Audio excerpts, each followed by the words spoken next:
আসসালামু আলাইকুম রহমতুল্লাহ। কী অবস্থা সবার? আশা করি সবাই ভালো আছেন।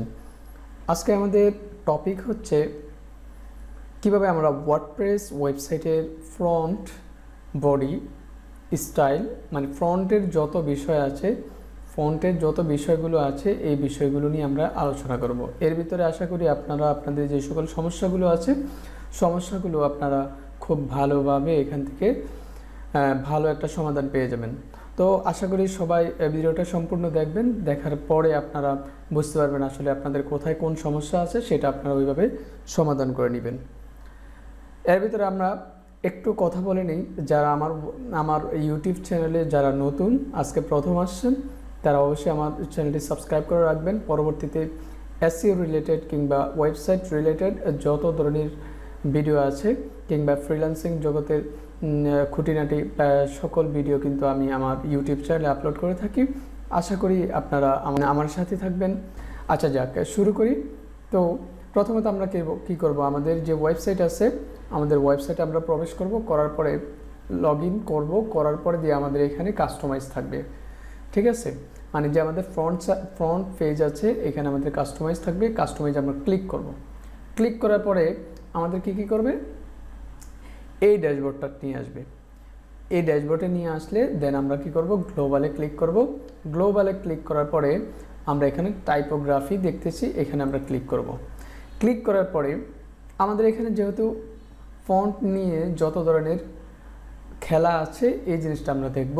তো এখানে হচ্ছে প্রথমত হচ্ছে কি, হেডিংয়ের কিছু ডিফল্ট ওরা হেডিং দিয়ে দিচ্ছে। ঠিক আছে, এই হেডিংগুলো আমরা চাইলে কিন্তু এখান থেকে ব্যবহার করতে পারি।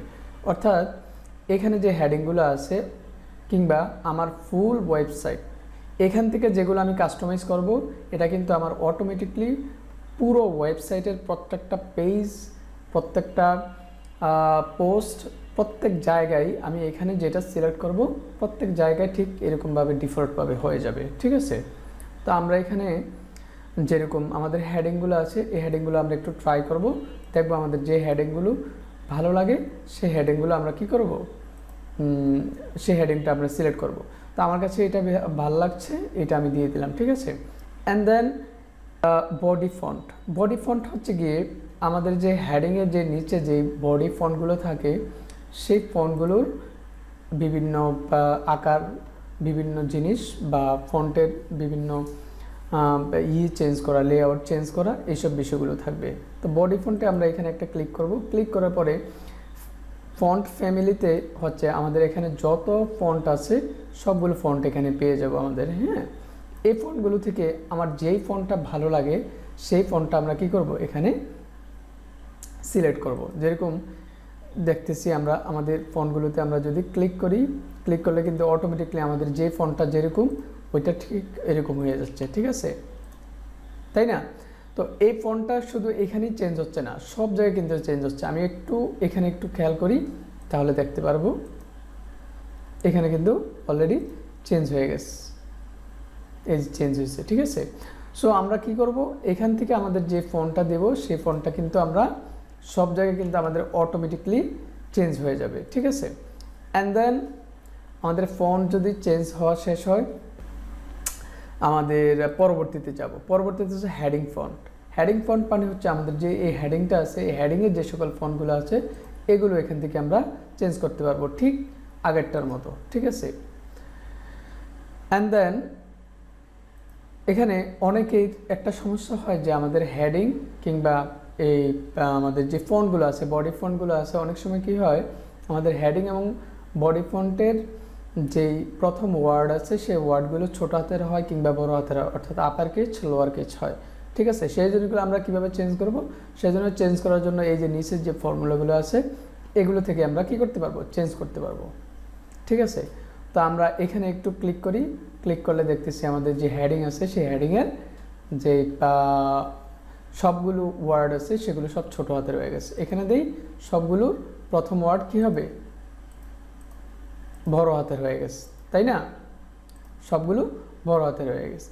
অ্যান্ড দেন এরকম আমরা আমাদের প্রয়োজন মতো আমরা চেঞ্জ করে নেব। অ্যান্ড দেন হচ্ছে আমরা একটু নিচে আসি, সেটা হচ্ছে heading 1 font, heading 2 font, heading 3, heading 4, heading 5 and 6। এটা হচ্ছে আমরা যখন আমাদের ওয়েবসাইটের ভিতর কোনো ব্লগ পোস্ট করব বা আমাদের কোনো আমরা আর্টিকেল পাবলিশ করি, তখন সেই আর্টিকেলের ভিতরে আমাদের বিভিন্ন হেডিং থাকে, হেডিং 1 থাকে, হেডিং 2 থাকে, হেডিং 3, হেডিং 4 এরকম আমরা কিন্তু আমাদের থাকে। সেই ক্ষেত্রে আমরা এখান থেকে কি করতে পারি, আমাদের যে হেডিংগুলো আছে সেই হেডিংগুলোর বিভিন্ন সাইজ, রিসাইজ এবং ফন্টগুলো আমরা এখান থেকে আগে থেকেই সবগুলো চেঞ্জ করে রাখতে পারি। তাহলে আমাদের অটোমেটিকলি আমরা যখন ব্লগ পোস্ট করব, পাবলিশ করব কোনো একটা আর্টিকেল, সেই আর্টিকেলের ঠিক আমরা এখানে যেরকম আমরা এটা চেঞ্জ করব, ঠিক এটা অটোমেটিকলি আমাদের প্রত্যেকটা পোস্টের ভিতরে ওইরকম অটোমেটিকলি কী হয়ে যাবে। তো এর জন্য আমরা কি করতে পারি, হেডিং 1 এখানে আমরা ক্লিক করতে পারি, সে আগের মতো আমাদের যেখানে যেটা প্রয়োজন সেখানে সেটা সাইজ, রিসাইজ থেকে শুরু করে এভরিথিং আমরা ফন্ট আমরা চেঞ্জ করতে পারবো। আমাদের যে সকল ফন্ট আমাদের যেটা প্রয়োজন সেটা আমাদের ভালো লাগে সেটা আমরা চেঞ্জ করতে পারি। এর মধ্যে ফন্ট যে লেন্থ আছে, অর্থাৎ ফন্টটা কতটুকু বড় হবে ছোট হবে সেটার একটা মেজারমেন্ট এখানে 400 দিই। এগুলো আমাদের নিজেদের প্রয়োজনে আমাদের যতটুকু প্রয়োজন আছে ততটুকু আমরা কি করব, ছোট বড় করে নিব, ঠিক আছে। অ্যান্ড দেন এটা আপার কেস, লোয়ার কেস, এটা তো আমি আগে দেখাইলাম। প্রত্যেকটা প্রথম হেডিং 1 যেরকম ঠিক হেডিং 2, হেডিং 3 ঠিক আমরা আমাদের মতো এরকমভাবে চেঞ্জ করে নিব। অ্যান্ড দেন হচ্ছে প্যারাগ্রাফ মার্জিন বটম। এটা হচ্ছে কি আমাদের একটা যেই আমাদের বডি থাকে, সেই বডির একটা প্যারাগ্রাফ থেকে আরেকটা প্যারাগ্রাফের দূরত্ব কতটুকু হবে সেই জিনিসটা এখানে কি করে বা মেজারমেন্টের একটা দিছে, ঠিক আছে, স্কেল দিছে। তো আমরা এটি একটু ছোট বড় করি। দেখেন একটা প্যারাগ্রাফ থেকে আরেকটা প্যারাগ্রাফ, এটা একটা প্যারাগ্রাফ কিন্তু আর এটা একটা প্যারাগ্রাফ, ঠিক আছে। এই দুইটা প্যারাগ্রাফের ভিতরে আমাদের কতটুকু দূরত্ব থাকবে, কতটুকু গ্যাপ থাকবে সেই জিনিসটা এই স্কেল দিয়ে কী করতে পারি, আমরা ঠিক করতে পারি। অ্যান্ড দেন সব কিছু আমাদের যখন ঠিক হয়ে যাবে আমরা আমাদের মতো কী করে নিব, চেঞ্জ করে নিব, মডিফাই করে নিব। অ্যান্ড দেন সবশেষে কী করবো, আমরা পাবলিশে ক্লিক করব, ঠিক আছে। পাবলিশে ক্লিক করার পরে যখন এটা পাবলিশ হয়ে যাবে, অর্থাৎ এটা সেভ হয়ে যাবে, তখন আমরা একটু রিলোড দিয়ে নিব আমাদের ওয়েবসাইটটা, ঠিক আছে। আমাদের ওয়েবসাইটের পেজ বা মেইন পেজ কিংবা আমাদের কোনো পোস্ট একটু রিলোড দিয়ে এভাবে নিব। অ্যান্ড দেন দেখবো যে আমাদের সব কিছু আমরা যেভাবে চেঞ্জ করছি ঠিক ওইরকমভাবে চেঞ্জ হয়ে যাবে। আশা করি সবাই বুঝতে পারছেন, এখান থেকে সবাই ভালো একটা ধারণা পেয়ে গেছেন। যদি আপনাদের তারপরেও কোনো সমস্যা থাকে অবশ্যই কমেন্ট বক্সে কমেন্ট করে জানাবেন। যারা আমার ইউটিউব চ্যানেলে নতুন আসছেন অবশ্যই আমার চ্যানেলটাকে সাবস্ক্রাইব করে রাখবেন এবং ভিডিওটা যদি ভালো লাগে থাকে কমেন্ট করে জানাবেন। ধন্যবাদ সবাইকে, ভালো থাকবেন। আসসালামু আলাইকুম ওয়া রাহমাতুল্লাহ।